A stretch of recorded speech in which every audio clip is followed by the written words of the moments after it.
जो result pending है 8415 और उसके बाद जो बाकी के जो पिछले वाले ट्रेनिंग है वो सब बहुत जल्द शुरुआत होने वाले हैं। उसके संबंध में एक न्यूज़ आया है, उसको बहुत ही डिटेल से एनालिसिस किया जाएगा।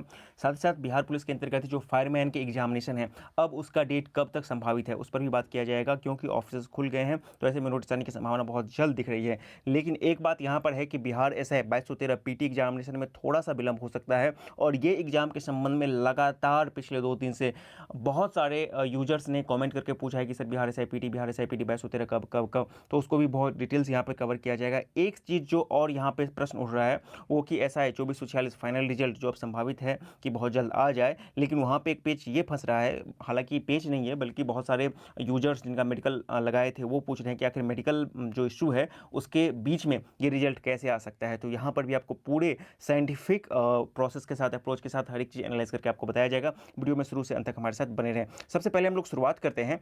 देखिए जो कुछ न्यूज़ है बता रही है शिक्षा जगत की, वो ये कि आपका आते हैं यहाँ पे, देख लीजिए। हाँ, जुलाई में शुरू होगा सिपाहियों का ट्रेनिंग। ये मतलब कि बिहार पुलिस कांस्टेबल की बात की जा रही है। ये हिंदुस्तान का एक न्यूज़ है और यहाँ पे बताया जा रहा है कि 11,838 सिपाही हुए हैं बहाल।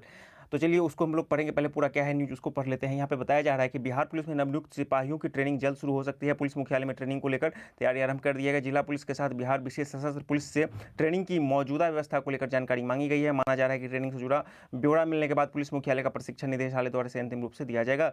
नवनियुक्त सिपाहियों के साथ कुछ ऐसे कांस्टेबल जो विभिन्न कारणों से बुनियादी प्रशिक्षण पूरा नहीं कर पाए, उन्हें भी ट्रेनिंग में शामिल किया जाएगा। पुलिस मुख्यालय ने जुलाई के पहले सप्ताह में ट्रेनिंग कराने का प्रस्ताव रखा है। बिहार पुलिस के पास 3 अस्थायी ट्रेनिंग सेंटर है। राजगीर स्थित पुलिस अकादमी में अफसरों की प्रशिक्षण दिया जाता है, वहीं CTS नाथनगर और डुमराव में स्थित MPTC में सिपाही और समकक्ष पदों के लिए ट्रेनिंग की व्यवस्था की जा रही है। अब देखिए, जुलाई से बात की जा रही है तो ये अपने आप में भी एक बहुत बड़ा आउटब्रेक इस तरह से है, क्योंकि आपको पता है कि कोविड और लॉकडाउन के कारण सब कुछ बंद था। तो अब जुलाई से शुरू होना अपने आप में एक अच्छी बात है कि चलिए प्रोसेसेस स्टार्ट हो रही हैं, ठीक है ना। अब बात की जा रही है यहाँ पे 11,838 सिपाही वाली की क्या बात है।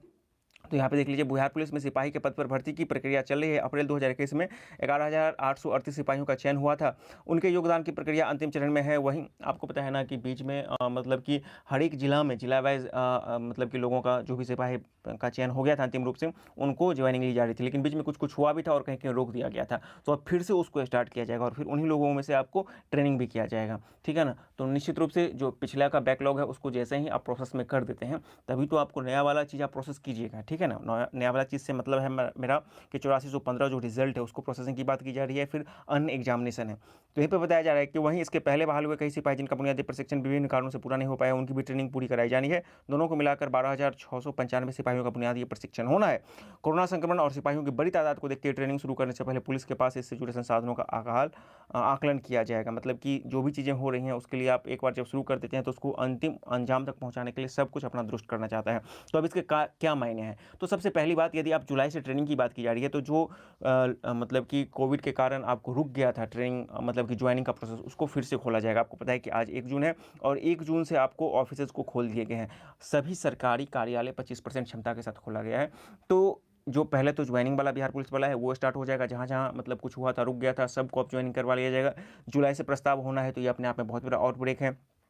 अब ऑफिसर्स जैसे ही CSBC को खुलेगा तो CSBC का एक ट्रैक है, भले ही उसके एग्जामिनेशन में पारदर्शिता का अभाव हो, लेकिन रिजल्ट प्रोसेसिंग में वो तेजी लाती है। वो मतलब कि उसमें उसको बहुत ज़्यादा विलंब नहीं करती है, ठीक है ना। तो ऐसा अनुमान है कि जैसे ही ऑफिस खुल गए हैं तो इस महीना के लास्ट तक आपको 8485 के भी संबंध में, रिजल्ट के संबंध में भी आपको बहुत कुछ देखने को मिलेगा, या फिर उसमें थोड़ा सा विलंब हो सकता है। बट एक पॉसिबिलिटी है कि अब उसमें बहुत जल्द आपको उसकी रिजल्ट प्रोसेसिंग को देखने को मिलेगा 8485 बिहार पुलिस का।